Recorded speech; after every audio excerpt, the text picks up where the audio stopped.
Well, hey everyone, it's Andy Prisco at Jumpstart Mastery. In June of 2024, Jumpstart Mastery brought together Gary Noesner, founder of the FBI's Crisis Negotiation Unit and lead negotiator at Waco, and Jack Cambria, longest standing commander of NYPD's hostage negotiation team, to engage in a long form educational series of discussions regarding crisis negotiation. And I had the privilege of facilitating that discussion. These conversations invariably lead to curiosity that leaders and managers might have about implementing meaningful crisis negotiation and crisis de-escalation programming in their agency or system. Please do not hesitate, if you have that feeling, to contact us at Jumpstart Mastery by emailing info@jumpstartmastery.com. We would be more than happy to see how we can explore bringing the icons to your leadership team, management team, senior executives to assist you in the ongoing culture change and transformation that our systems so desperately need in supporting people who present discontrol, dysregulation, and crisis. Thank you. I'm from the crisis world. You're from the hostage world. I pursued you because you had extraordinary experience and knowledge that our domain needed. What we have talked a little bit about in the green room and during the course of our relationship is while hostage events seem to grab the most visibility, the majority of the events in which the skills and the tools of these programs that you've run have been used are for non-hostage events. Isn't that the case? Yeah, I think back in '73 when Frank and Harvey started their program, they were almost exclusively focused on hostage situations. That's the name. Someone holds someone and threatens them to seek fulfillment of a demand. A demand, according to the dictionary, is the essential ingredient in there being a hostage situation. So the FBI started its program the following year. They started in '73. We started in '74, I believe, doing formal training. And again, we adopted the hostage model. When we revamped the FBI program years later, and I created the first unit, we called it purposely the Crisis Negotiation Unit. And we did that based on all the information we had gathered, statistically supported, that hostage situations comprise only about 10% or less of Infrequent. what we do. They're fairly infrequent. What we do is crisis intervention. Yes. And the most common call out for police negotiators are suicides, by far. You can talk to experienced negotiators, 10, 15, 20 years, who've never worked a hostage situation, but they've worked, countless barricade suicide situations. And that's really important to do. And that's why I think the major shift, other than the development of the program by NYPD, was in 1990 when we in the FBI shifted to a crisis intervention model and began to teach active listening skills. Because we're basically dealing with people who are having the worst day of their life. They're in a crisis. They're not there. You say, "Oh, you want to commit suicide? How about I trade you a hamburger for you coming out?" Right. That's Or a not cigarette. Yeah. it's quid pro quo bargaining. That's Right. not what it's about. Right. So you have to assume there's other issues, things going on. So we have to use a different approach.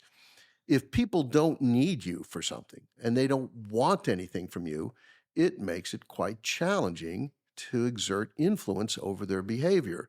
So what we have to do is gain that influence through creating a relationship of trust and respect. Yeah.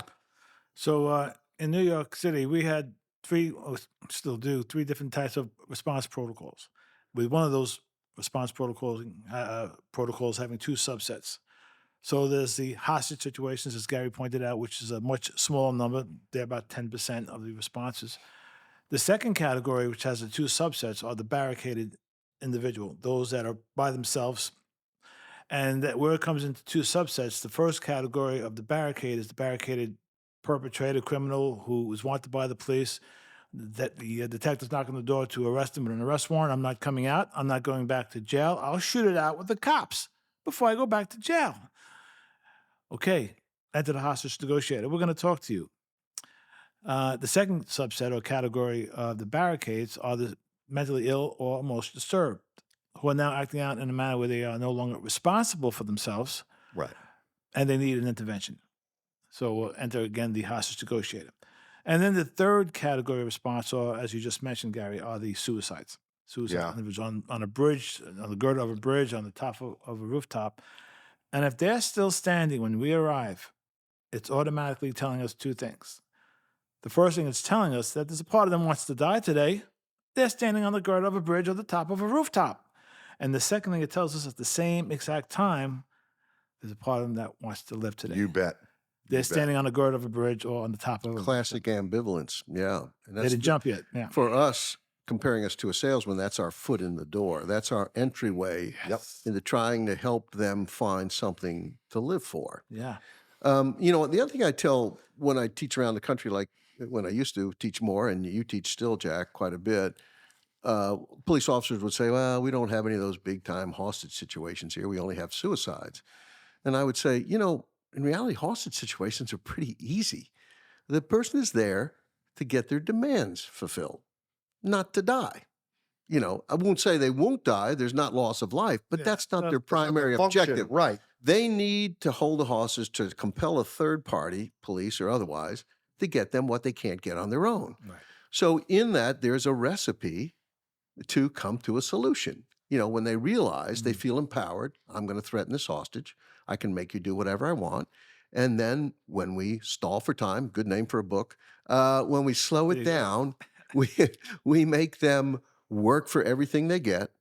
They slowly come to the realization they're not as powerful as they thought. They're not in as control as they thought. And now they're more receptive to, okay, it's either cooperate with the police or run the risk of being seriously injured or killed. And for us in hostage situations, they almost always make the right decision.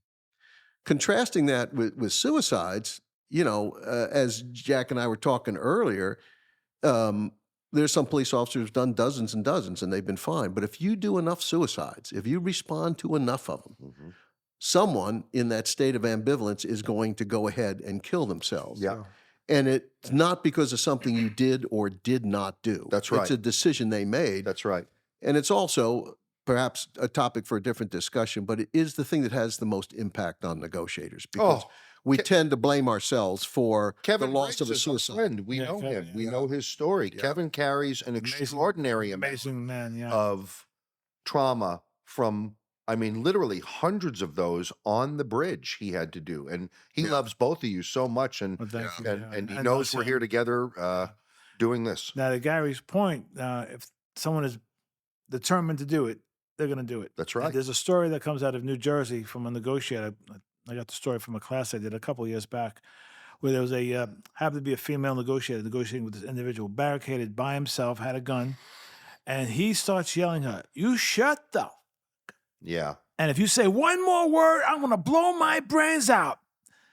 And she says, "Okay."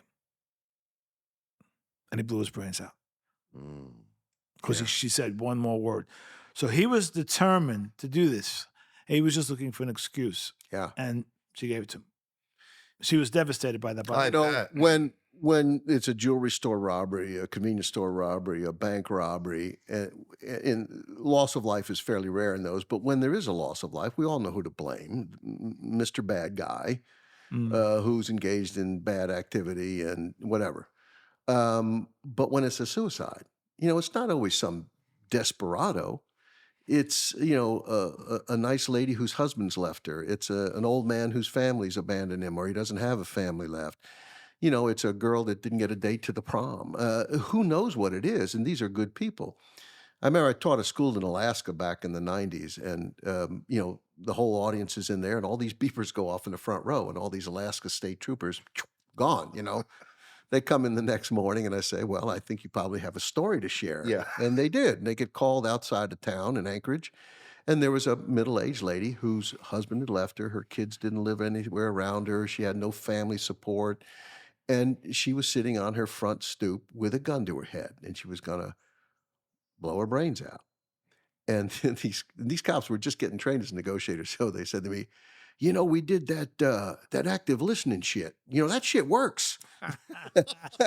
and you could see the smiles in their face. because she was such a nice woman. We all felt so sorry for her. Yeah.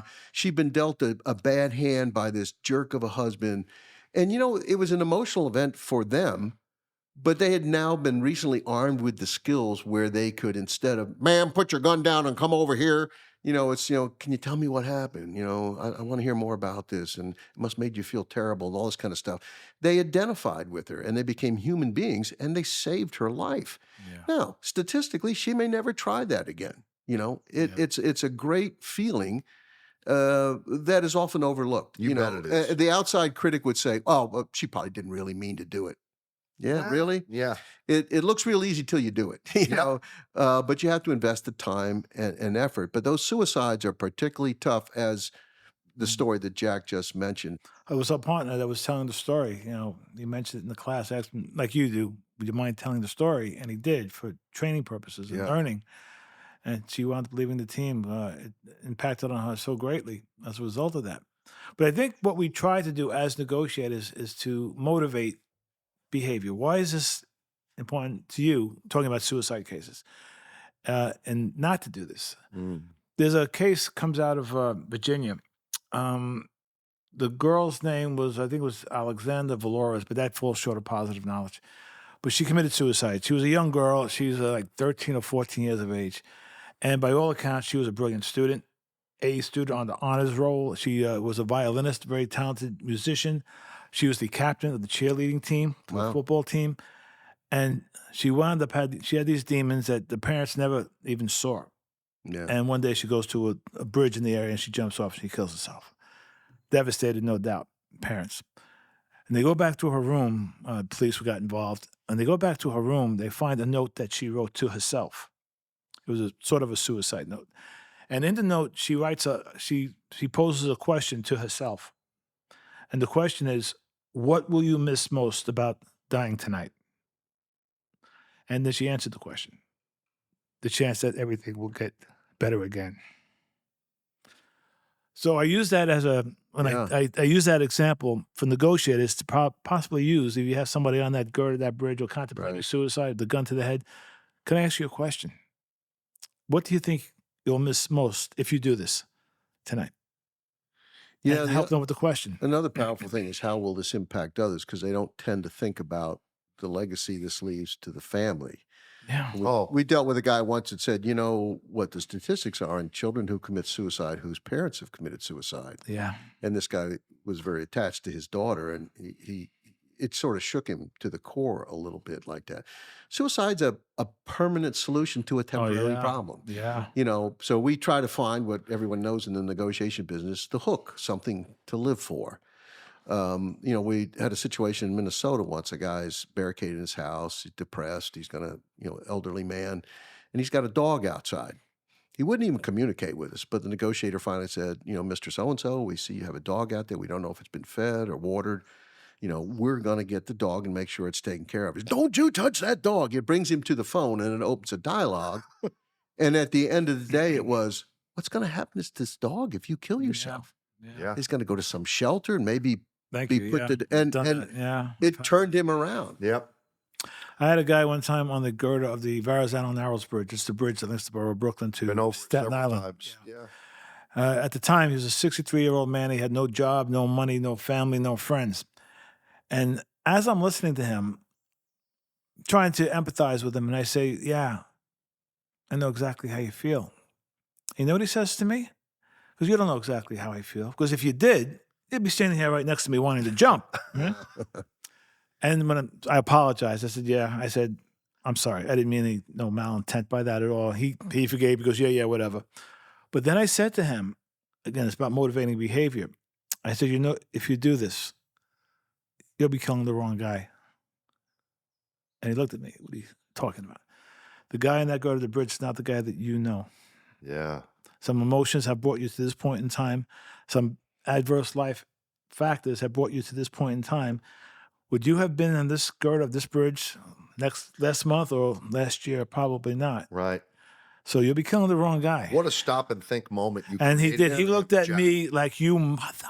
Oh, yeah, I'm sure. And which plays into another point that for negotiators, when you respond to suicidal incidents, don't expect the relationship to develop, at least anytime No. soon because they're going to be angry at you Let me because propose they a know that question. you're there to interrupt their death plan, and they want no part of that. What you gentlemen have revealed is a willingness of the responder to lean into these principles of active listening, engendering relationship, trust, empathy with someone contemplating taking their own life. And we've said in our own educational systems, in psychiatric care and services, even television gets the affect of the responder right for those kinds of events because they are not the threat target. This person is potentially turning violence on themselves. They're really not interested in your presence. And we've Self-murder. heard the adage, suicide can become homicide. Okay, but by and large, that's not what happens. What do you think makes responders less willing to use these principles in higher stakes events of crisis? Well, that's a tough question, Andy. I mean, I think we tend to revert back to our normal way of operating. And for a lot of police officers, it's operating from a position of authority Yes. and telling people to do things. I told you to do this. You're not doing it. Yeah. Now I'm going to make you do it. Right. And they're human beings. And they can be insulted. They can be denigrated. They can get irritated, just like any other human being. So a really good negotiator, the number one attribute that I've always taught, I know Jack embraces too, is self-control. Yes. If you can't control your own emotions, how the hell can you expect to influence someone else? Well, the answer is you can't. I think you're spot on can't. with that. So you have to put yourself in, why am I here? What's my objective? What am I trying to do? And as I said last night when we were talking, don't get even, get your way. Oh, I love that. You know, I love that, Gary. And it's, don't look for retribution or one-upmanship or I show you who's in charge. What am I trying to do here? What am I trying to? I'm trying to help this woman live. I'm trying to keep this lady from jumping off the bridge. I'm trying to keep this guy from blowing his brains out. Yes. How I get there, it can go a lot of different ways, but, venting my anger and my frustration and returning insults, that's not the way. And what's astonishing is that would be the last thing to do on someone's mind when they're engaging someone who's engaged in self-harm or contemplating taking their own life. The moment the person that we're doing this with presents our senses risk, we become so willing to, like you said, revert or act from our own survival circuitry. And that drives how we interact with the person when the best practice is what we see with the person who's contemplating taking their own life. Because the violence is just turned on self at that point. Does that sound reasonable? Yeah, you know what I tell people? I say, you want to know how to be a good negotiator? Envision your best friend from childhood, lives across the country, calls you in the middle of the night. Yep. You live in the East Coast. They're out here in the West. They called you up and said, I lost my job. My wife's leaving me. I want to kill myself. You're not going to say, well, it's pretty late here in the East Coast. Can we talk maybe tomorrow? In fact, my calendar's actually open Wednesday in the afternoon. That's right. No, if this is the kind of friend that, that is a lifelong person you care about, you drop everything, you get up, you get from out of bed and you sit down and grab a cup of coffee. Let's talk through this, man. What happened? How do you feel? And that's why they're calling you, because of that relationship. If you can try to approximate that with a complete stranger, it's powerful. A lot of these people that we deal with in law enforcement don't have those relationships. We call it the double whammy. Yes. When most of us have problems at work, we have a solid family to draw on for support. If we have family problems, we may have very cooperative, friendly, helpful coworkers. Yes. These people don't have either one.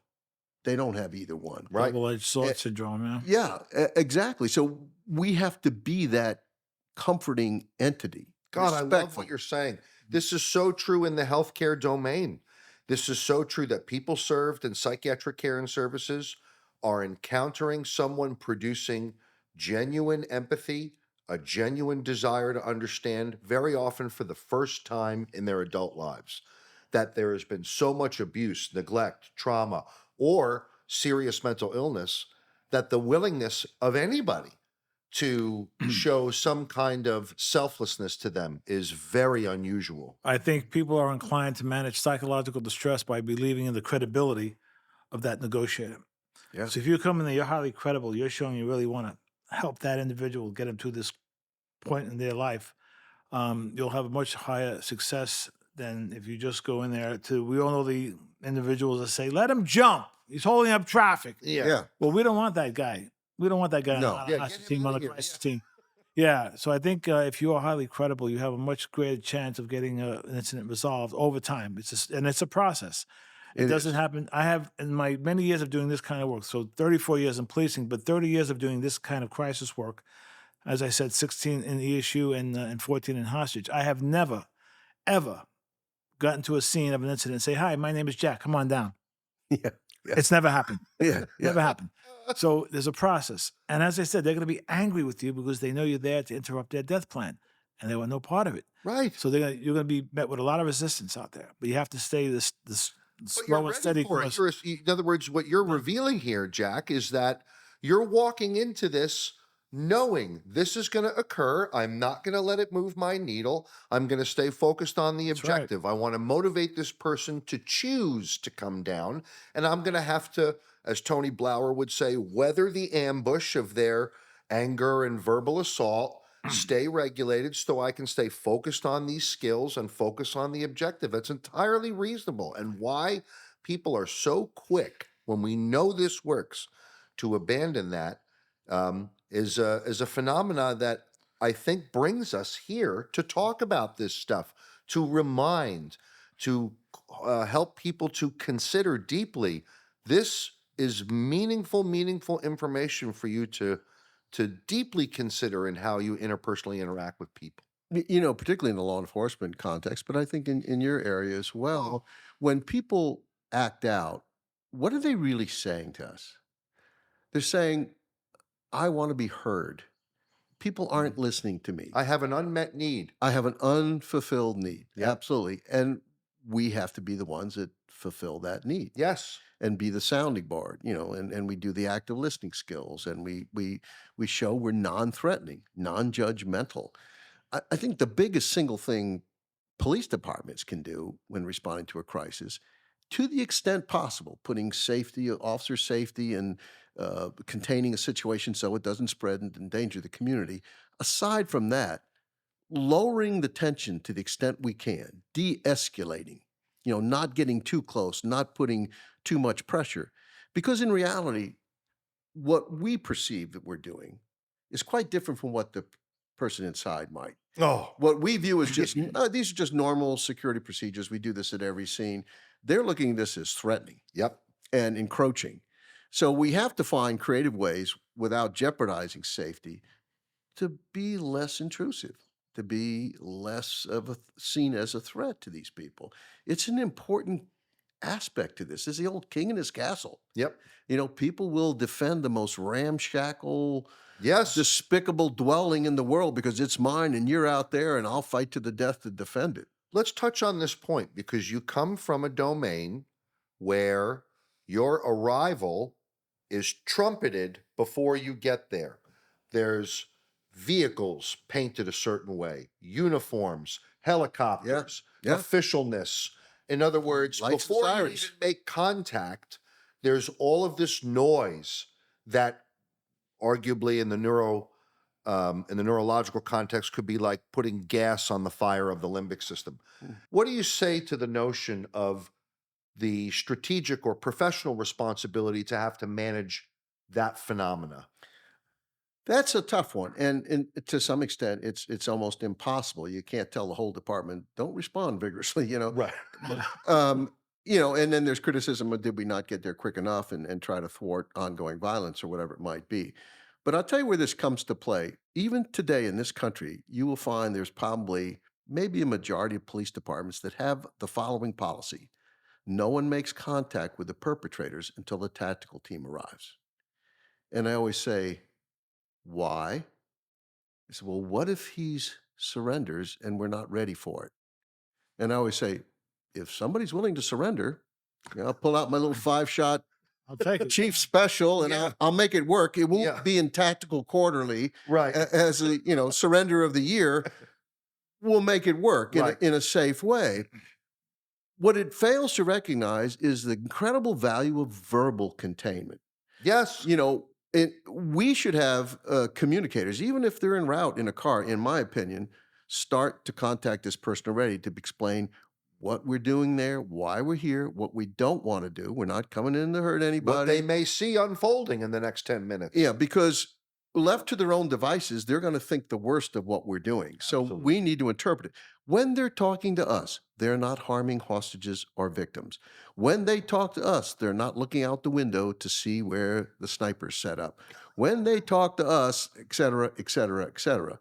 So I think there's a million good reasons for us to start that valuable entity of verbal containment. It's powerful, powerful stuff.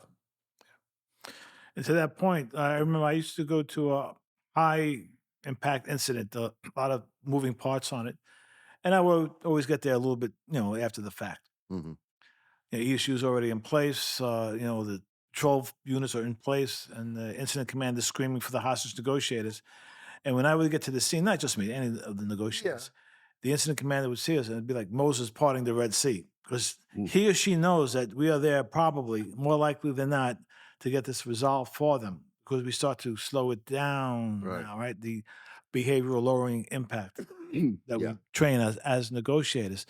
So I think that has a lot to do with it. And that's all, police officers are not FBI agents, are not trained assassins. We don't want to see anybody get killed or hurt, right? Sometimes there's a misconception, but that's not our purpose. And we want to try to get things resolved. Absolutely. Yeah. The other thing is a lot of first responder training goes on. Mm-hmm. So Jack and his team are en route, and just like the tactical team, negotiators aren't usually the first ones there either. But if we have sufficiently trained police officers with some of these communication skills, and by the way, every FBI agent going through the academy now learns active listening skills. That's new the last decade. That's perfect. Yeah, It's perfect. There's no better way to develop informants and get Yeah. witnesses. Down the fort till so to speak, Exactly. Yeah. But I once I won't name the department, but quite some years ago, back when I was still active in the FBI, a small department called me up and said, "We want to train the entire department in active listening skills." Fine, I think you should. And I gave them some ideas and tips and what to do and so forth and so on. The next year, their tactical callouts were reduced 75%. Not surprised at all. 75%. Because now that officer on patrol, knew how to de-escalate, or number one, avoid conflict first, but if it arose, to de-escalate it very quickly. And it's always surprised me that more departments, you think how much time in law enforcement we expend on firearms training. I'm not criticizing it. It's absolutely necessary. I wouldn't take an hour away from it. But how much time do we devote to communication skills? Yeah. 8 hours in most cases. of Historically, it's not even in the same neighborhood as what Mhm. we put in firearms or physical, arrest Yeah. procedures and so forth. So I think that's one piece that's really open for improvement in law enforcement in general. Hands down, Gary. And when I hear the interest of an agency wanting to learn active listening skills, and consequently their metrics showing a positive result, it would seem to me that the desire for that was alive potentially in the leadership of the agency Yeah. to want to do that. Now, we also know that while these skills are, let's say, unassailable in their value, we know that they're valuable. We also know that there are workforce members that are not, let's say, pressured or required to embrace their use in any procedurally anchored way. And even if the approach were procedurally anchored, we also know that there are workforce members who that's not the kind of approach I want to have. I'm not going to do it. There's no accountability for that. It makes me think of when CIT first came about in 1989 and the Memphis model, it was believed that not every police officer would be an effective crisis intervention team officer for that reason. In other words, the challenge of getting the workforce to all lead with, let's say, for lack of a better word, lead with these skills is an extraordinary workforce challenge. And consequently, there are champions of the thing instead of, let's say, an entire workforce engaged in their use. And Yeah. I still I think that you represent the crisis negotiation unit, the hostage negotiation team. It speaks to an existential reality that we may never get to a day where the entire workforce is eminently skilled at these But things. look at the general population. Okay. If we are teaching a course in active listening skills, and this is pure anecdotal or impressionistic, I should say, there is probably a quarter of the people who are naturally pretty good and empathic. Agreed. And there are probably a quarter of the people that will never be good at this. Yes. Let It them is- jump. It's not in their wheelhouse. Right. That leaves 50% of us that can improve our game, Right. expand our capabilities Maybe get them to vote this way. if we devote the effort. Now, that's the normal population. Right. Now, apply that to law enforcement Right. as a population where we have very A-type personalities, take charge, Yep. people who we've given a gun and a badge to, Yep. and who have the ability to force their will on lawbreakers. Responsibility to. So it makes that number of people who are not suited for this perhaps greater than it would be in the general Yeah, population. just in the math. Exactly. So we have to work harder at that. Now, the good news is in law enforcement, we never change because someone has a brilliant idea. We change because we're sued or we lose in court. No, it's absolutely true. You look at almost every innovation in law enforcement, it's because the courts have forced us to Required do it Yeah. because somebody has screwed something. You look at federal case law, it's because some agency did something stupid when they conducted a search or an arrest or whatever it is. And so we all adjust and make sure we don't do those Yep. things, you know. Policies and So- procedures. So it's a rare department like the one I referenced that wanted to get the head of the game. So let's train all our people in doing this. It's smart. I mean, can you imagine if you're the chief and a situation comes out badly? Or, chief, what did you do to prepare for dealing with these situations? Well, I trained my entire department in active listening skills. We regularly train them. We do this, we do that. Well, you're good to go. Mm-hmm.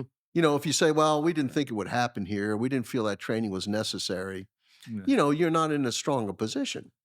How did you, in your professional experience and in your career fields, after training, after someone, let's say, integrated an appreciation of these skills, the skills themselves, demonstrated competency in the training, how did you measure or support the consistent use of those skills within the officer after they were met with the grind of the job?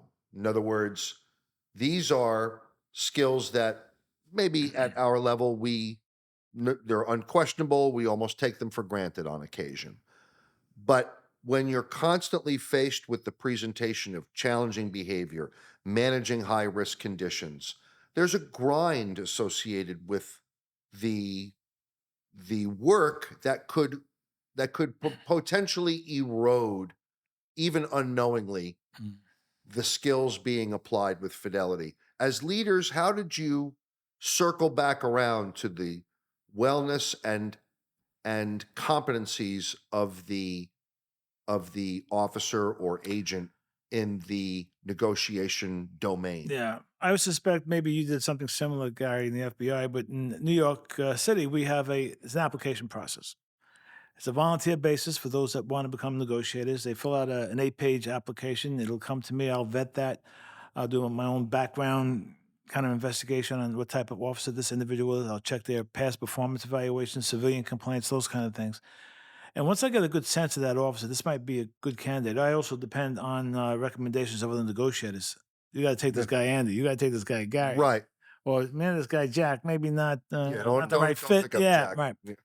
So once I'm satisfied with all that, I would bring that candidate in for an extensive interview. Talk to them. And the first question I would always pose is, why do you want to become a negotiator? Yeah. And I got some some brilliant answers on that. And a lot of them spoke about personal experiences, tragedies in their life, suicides in their family, their brothers, their mothers, their fathers, and they want to try to help others who have not to experience those pains that they have experienced in their lives. So I think I do a few different law enforcement type classes. My main one, of course, is hostage negotiations. I do a basic class for new or newer negotiators or brand new negotiators. Then I do an advanced class for more tenured negotiators. Um, I do a couple other classes. I do one for strategies dealing with the active shooter survival strategies. Yeah. It's not for police. It's for more Workforce. workforce. There you go. How do you survive a Yeah. mass shooting if you happen to be in a location? I do that. I do another one for first line police officers called crisis management, verbal de-escalation, and crisis intervention. And those classes, although I enjoy doing them, but I don't get the same enthusiasm as I do with the negotiator classes, because they want to be there. Yes. So there's a passion for them in order to do this kind of work. So it's relatively easy as far as getting the right people for that right job, because it's, as Gary said earlier, it's not for everybody. My colleague Steve Romano used to say, Uh, you want to become a student of the game. And what I found is people that really get into negotiations, they become insatiable for learning, breaking down case incident stories, Craft. going to training and so forth and so on. And it's really, you can see it in the performance level. But going back to your question, the FBI had some active listening in our curriculum back in the 80s. That was like an hour. It was nothing. So, and that's when in 1990 we made the shift to make it front-loaded it in all of our training and all of our field offices. The whole new curriculum changed, and this was the bread and butter for what we did. It's had a massive, massive impact in a positive way. When we first started teaching this around the country and overseas, it certainly was not an automatic switch coming on saying everybody embraces it now. It took time to turn the oil tanker around. Yeah. But now, if you go in any negotiation vehicle that any department has that has a negotiation team, and you sit down at that little command post inside that vehicle, they're going to have active listening skills on the board. They're going to have the behavioral change stairway. Right. They're going to have, all these things that we have collectively learned and taught, and they embrace. They embrace because they've seen it work so effectively. Yeah. It's not like you're going to say, well, I think that's BS. That may not work. I mean, it's demonstrated and reinforced on a daily basis. This is a good approach. In the hostage world, I would say that the approach is absolutely mainstream in the hostage world right now. It's certainly becoming more mainstream in institutional settings. There are some domains that are lagging in their embracing or appreciation of these principles, and in particular, only because I'm deeply interested in the wellness of our corrections workforce.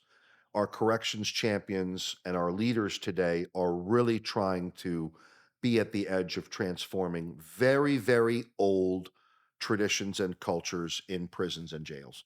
And this even extends to the juvenile justice domain. It's a tough environment. Oh. There's no question. But, there's 15 or 20 negotiation associations around the country, and they all have a significant attendance from correctional folks. oh yeah. And some of them are just really great and have done a good job and have their teams. There's some interesting things about correction, because one of the things that helps us as a negotiator, believe it or not, is not knowing the perpetrator.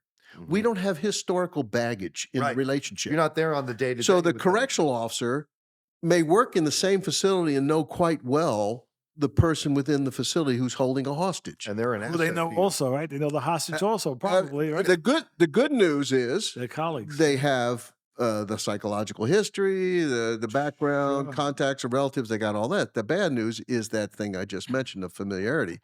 So what I would recommend, like when I went up to the Lucasville prison riot in '93, a state prison situation that we were helping in the FBI, to use sister and brother negotiators from another correctional facility to maybe be the primaries. Oh, great idea. Yeah, and conversely, you go to theirs, they come to yours. There's a value to that. You bet there is. Because there's no history of, yeah, I know who you are, Andy. You're Yeah. that guy that beat me over the head Yeah. on the rec yard. Yeah, and Jack just hired you on his team. I ain't talking to you. Yeah. So you can avoid some of that kind of stuff. But Yeah. at the end of the day, whether you have an existing relationship or not, it all boils down to being empathic and listening and being attentive and non-threatening and not judgmental. The most powerful thing I say to classes when I'm giving a presentation, corporate, law enforcement, doesn't matter, is I say, we used to get in the habit of asking people, what did we say to make you come out? Because we want to learn. Yeah. We want to memorialize it and replicate it. Good. Yeah. The answer is always the same. I don't remember what you said, but I like the way you said it. Yeah. That one line there has more power than anything I've ever taught, because it conveys how we really have to behave as negotiators, how we have to come across, how we have to be perceived by the other person in order to exercise influence. We don't get it because I'm a captain, I'm a lieutenant, I'm a unit chief. Ranks, titles, none of that's important. None of that's important. We have to earn the right to be of influence. And we do that through investing the time and effort, listening, understanding, feeding back, restating the content of the story about what happened to them that they're relaying to us, and identifying the feelings And reflecting those, as you would reflecting say. the feelings back. It's powerful stuff. It all comes from, we have to give credit to Carl Rogers, Oh, yeah. who came up with all this stuff. But it fits so beautifully in the law enforcement and particularly the negotiation context. And that was what was so wonderful about it. We finally, in the bargaining realm of hostage taking, we all think we know how to bargain. I wouldn't agree with that statement, but that we do, but people think we do. But what was nice about crisis intervention, it gave us clearly identifiable skills. Jack and I can, here are the skills. Now, here's how they work. Let's train this skill. Let's practice that skill. Let's see you master this skill. Yes. And it gave us a more defined program to help negotiators be successful than we ever had before. And another challenge that I think that the correction negotiators have is that whereas we in police hostage negotiations, we are able to make certain concessions, give certain things. Are you hungry? What do you want? You want some pizzas? We want Right. McDonald's. Oh, yeah. We can do that. You want a cigarette? Whereas correction officers who are negotiators, they're less inclined to do that because they know the whole facility is watching. They're extremely limited. And, they don't have those resources available. I to can them. take. I want pizzas. Oh, okay, steaks. Right. I'm gonna take a hostage. I got a steak out of it. Yeah, I got to go do my solitary, but I got a steak out of it. So people will exploit that within the facility. The inmates they'll exploit that, so they're less apt to make concessions. Where we are better able to do that in policing. We can do that. There's also a belief that concessions embolden or empower The bad guy. let's say untoward behavior, when that's like, Gary, you say it best. It's not what you gain. What do you lose by doing it? What do you lose by giving the guy a cigarette? What do you lose by giving him a glass of milk? It's funny. The day after the fire at Waco, I was up at FBI command post. I was not there anymore for that. I flew out to Lucasville, Ohio for a prison riot. And there were different factions in the prison holding different hostages. It was all based on a riot started because some inmates didn't want to take a tuberculosis shot. So, and the thing lasted about 8 days. By the way, here's an aside. I've worked 4 or 5 prison riots now that lasted 8 to 10 days. And if you look back at them, what the inmates agreed to on day 8 or 10 was essentially offered on day 1. What's the difference? The difference is they haven't worked through their emotional, now we're in charge, we show these people, we can get what we want, boom, boom, boom. So that's powerful stuff. That's important to know there too. We've got to get that emotion down before we get them to think rationally. But getting back to the Lucasville prison riot, we finally met with representatives of the 3 factions, and they gave us a list of demands. And the prison authorities saw that. So we can't give them any of that stuff. I said, I don't think you're reading the demands carefully. What were they? You will try to get better food in the canteen. You will consider a policy that doesn't force black and white inmates to live together. You will explore the possibility of better equipment in the weight room. Everything was a maybe, look into, Right, a consider. Request. I said, you can sign on this right now. I said, first of all, this is under duress. You don't have to do any of it. But secondly, you can actually, Pursue certainly, this. you can Yeah. do all this. We'll look at it. And they get a sense that they accomplished something because Right. they know they're not flying to Peru on an airplane Right, and and getting. then They it's know over. that. Yeah. Then it's so, and that's what they finally said. I guess we could. We weren't reading it that way. But the initial response was, "We're not going to make them tell us what." they want." Amazing. I said, "Look how I couldn't have written it better for them." You know, you will try to get me better food. Yeah. You will revisit your tuberculosis vaccination policy. Right. Yeah. There's room for you to be disingenuous here. Sign the document so we can end the standoff. Yeah, it's almost begging you. Come on. Yeah. And they did, and resolved that. There was sadly a correctional officer killed in that incident. Before we got to that point, Yeah. it was a vendetta. But you know, it shows we have to be creative and flexible. And going back to what you just said, that I'd said earlier, you know, it's don't get even, get your way. Yeah. You know, and don't question why. What do we gain? Question what do we lose? Right. What do we lose by doing this? Well, what we ended up gaining, what they ended up gaining in that situation is recontrol of a facility, no further loss of life. You know, it requires us not to be so rigid and inflexible. What makes people rigid, Jack, in your experience? What motivates them? How would you describe the superintendent's Well, I initial think, reading of the demands for letter? I for think example? I think maladaptive behavior gets people what they want, and it's a learned process. I think probably starts in young childhood. Absolutely. The inexperienced parent brings their young child into the toy store. They want that little toy up on the shelf. No, you can't. We can't afford it. The kid throws a tantrum on the floor. The new inexperienced parent's horrified, making a scene. They get the toy. So they just learn through their maladaptive behavior that they just got that Right. toy they want. And I think it carries on through life. So people who are accustomed to getting their way, they're going to be very rigid, I think, you know. And sometimes it takes that intermediary to say, well, it's not going to happen this time, but let's talk about it and motivate behavior, as we spoke about earlier. So I think that probably plays into it to an extent. Mm-hmm. When someone's initial impulse, which is completely understandable, I've had these impulses myself with people in my own family. When the initial impulse is to control, in your experience as educators, how do you address the need for, because it's not just the skill, there's a personal transformation that occurs when someone leans into this kind of education. There's an expansion of consciousness, at least I've seen, witnessed. And it's when someone arrives at how they could potentially get in their own way and how they have previously languaged themselves when they're exposed to these skills, because they see, wow, I did that back then in a way that's completely the opposite of what I just learned in this course. What do you think orients a superintendent to look at those demands, for example, and initially say, no way, as opposed to looking at them in detail and seeing them for what they are on the initial review? They don't want to be forced into doing something that they're not comfortable with. And it's the same reason on the other side, that the guy inside doesn't want to be forced to do it. But the larger issue you're talking about, I think is relates to our desire to quickly solve a problem and not being comfortable. You know, it's tough as a father, particularly men, particularly cops, particularly military. We're problem solvers. Yeah. You know, and my wife to this day, she says, I can't believe you travel all over the world teaching active listening skill, because you come to me and you just solve my problem, and I'm not looking for a solution from you. You know, and I go, oh yeah, you're right. Yeah.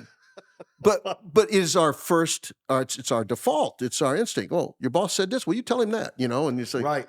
the wrong answer, but we do it, and we we can't stop ourselves from doing it. Now, in a crisis, we've all learned as negotiators to really focus on not doing that sort of thing and investing the time and effort into listening. But it's a challenge in the uniformed services for sure. You know, cops, yeah, go ahead. So there's research out there as to how men and women negotiate differently. Yeah. Whereas women tend to go more for the issues of emotions and try to talk about that, get the person to talk through their emotions, and therefore de-escalating it. You know, the situation. I call it the tea kettle analogy. So, what is the tea kettle analogy? So, if you had a kettle, or you want to make some tea, put water in the kettle, right? The tea kettle. You put it on the flame. After a period of time, it boils and steam comes out of that little relief valve. So, what do you think would happen if you put a cork in that little relief valve while the steam is trying to get out? Well, it's going to build up to a point it's going to explode. So women negotiators tend to try to get the person talking more about their emotions, about their issues, whereas men, to your point, Gary, negotiators, are more about problem solving, the bottom line, or what do we got to Right. do to get Things this in the done? external world. Yeah. Yeah, Yeah, what do you want? What do you Yeah. want? I'll give you that. Yeah. Let the hostages go. exactly. I mean, we can learn from both. Right. Men and women can learn from each other. Different strategies of how to best negotiate. But I think that's a part of it, just about allowing people to to talk and get through their emotions. And once they do that, and Gary puts together this chart he did years ago, and I use it through today, the emotion versus rationality chart. So The when emotion, seesaw. there you the go. teeter-totter. That Yeah, diagram. Yeah. I did not invent that, but it's the graph I use more than anything else. Yeah, okay. So I got that from you. In any case, I Yeah. got it from you. Yeah. And so when emotional levels are high, then rationality levels are low because you're operating now from a position of emotions and not from a more cognitive or rational sense. So the job of a negotiator is try to balance that out to a more level playing Of field course. where emotions and rationality are equal. In polyvagal theory, that would be described as the relationship between the limbic system and the brain stem featuring limited diversity of thought and expression. And as you move up into the neocortex and more mass of the brain, you have wider diversity of thought and expression. Interesting. Yeah. That You teeter- just took a simple concept and totally confused me with that. Here's your limbic. No. here's your basic teeter-totter model. Yeah, forget that limbic. Yeah, Too much. but this is so true, and I don't know who originally authored it. I'm told it brilliant, came though, from yeah. Bud Teton, one of the early FBI profile guys that was involved in our initial program. Mm. But you can't argue it, and it's the same thing I told you a minute ago, that these prison riots lasted 8 to 10 days. Why? They're up here for the first period of time. Yeah. And only after they get hungry, they get tired of watching Oprah on TV or getting their rec time and playing softball, whatever they do, this slowly comes down, and look what comes up. Now we're at a point where they can examine the alternatives and the outcomes and make a rational decision. Yeah. It's pretty simple stuff, but it just doesn't happen right away. Yeah. You have to invest the time and energy into it. And it's tough because we all want to push that and get there too quick. We want to get it done. We're proactive in policing. It's about let's get in there, resolve it, get out, go on to the next job, Yep. or go to Time lunch. pressure. Yeah. I gotta go to lunch. Let's Right. go. Yeah. So we look to push it sometimes, but sometimes when managing human dynamics or emotions, it doesn't work that way. It's a process, and it's different for everyone. Final question in this segment. On the subject of self-regulation, self-control, over these years, what have you learned is helpful for your students to hear about that? For me, the most important thing to keep in mind is you will make mistakes. Yeah. If you're a negotiator and you record a negotiation, any negotiation you do, hour, 2 hours, whatever, you will pick it apart later and say, "Ugh, I could have said that better. That might have come across more effectively. I didn't pick up on that. I could have responded to it." None of it matters. Yep. None of it matters. And if you embrace the theory that you're going to make mistakes and it's okay, it removes performance anxiety from you. Yes. And you can come across more naturally, more spontaneous, and therefore more emphatic. Yeah. And more empathic. And that's the key right there. I have seen people who are really great negotiation instructors who in a real situation don't do so well because it's the stress of it Right. and the concern about saying the wrong thing. Oh my God, if I say the wrong thing, he's going to kill that kid. No, it doesn't work that way. Right. Right. Guess what? You're going to make some mistakes. You're going to say some things. I mean, I did it in the first chapter of my book. You know, I'm trying to convince a guy to come out of a house. He's holding his former wife and child, and he's threatening to kill him. You know, and we talk about him coming out of the house and going to a helicopter. And I finally say to him one last time, based on a requirement from my bosses, "Are you sure you won't come out? Nobody's been hurt." And he said, "No, I told you I'm not going to come out unless I get that helicopter." And I stupidly say, "Well, I won't kick that dead horse anymore." And I see the words meander up the stairs, and I go, "Oh, Gary, you idiot!" And he jumps on it. I mean, he jumps on it. He says, "Is that what's going to happen? Or a dead horse?" I said, "It's a figure of speech. Yeah. It means you've made up your mind." And he goes, "Okay." Yeah. So, but a lot of people would have said, "Oh my God, I've screwed the whole thing up." Right. No, what comes across is the totality of your interaction. Yes. Have I presented myself as a decent human being, someone that you have trust and confidence in, that when I tell you something, it's going to happen? That's what wins the day. And once you embrace that as a negotiator, you can remove yourself from this self-limiting concern Of making it- perfection. Yeah. Yeah. So your big takeaway, Gary, is you're going to make mistakes. Accept that.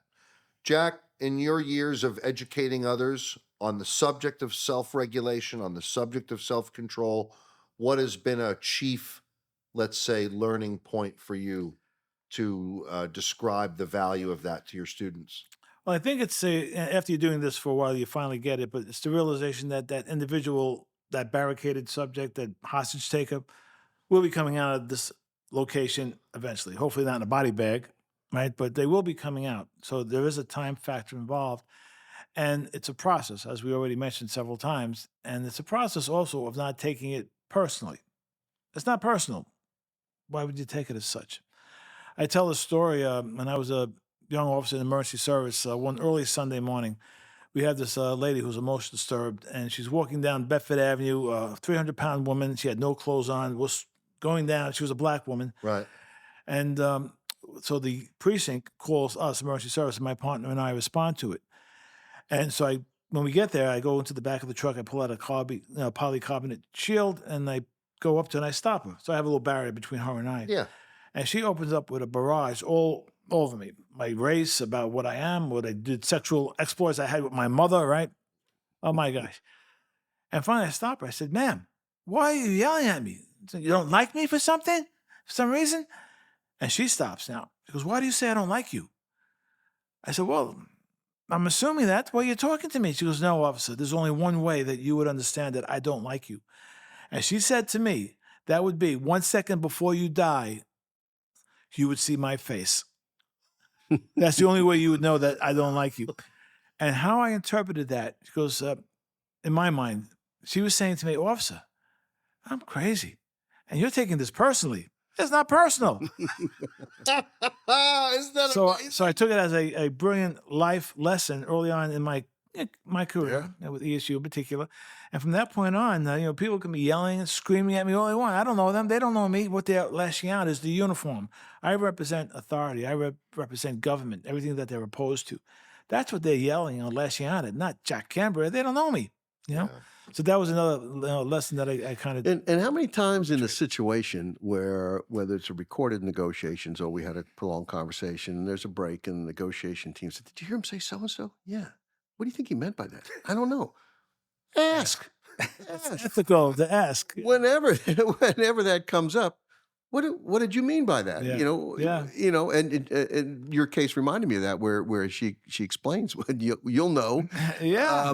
But yeah, when we don't know the answer to something, it's perfectly fine to ask. And if they insult, "Well, you should have known that." "Yeah, probably should have. It's okay." Yeah. If you don't Just be ask. human. Right? If you don't ask, you don't know. Yeah. And the answer is always no if you don't ask, right?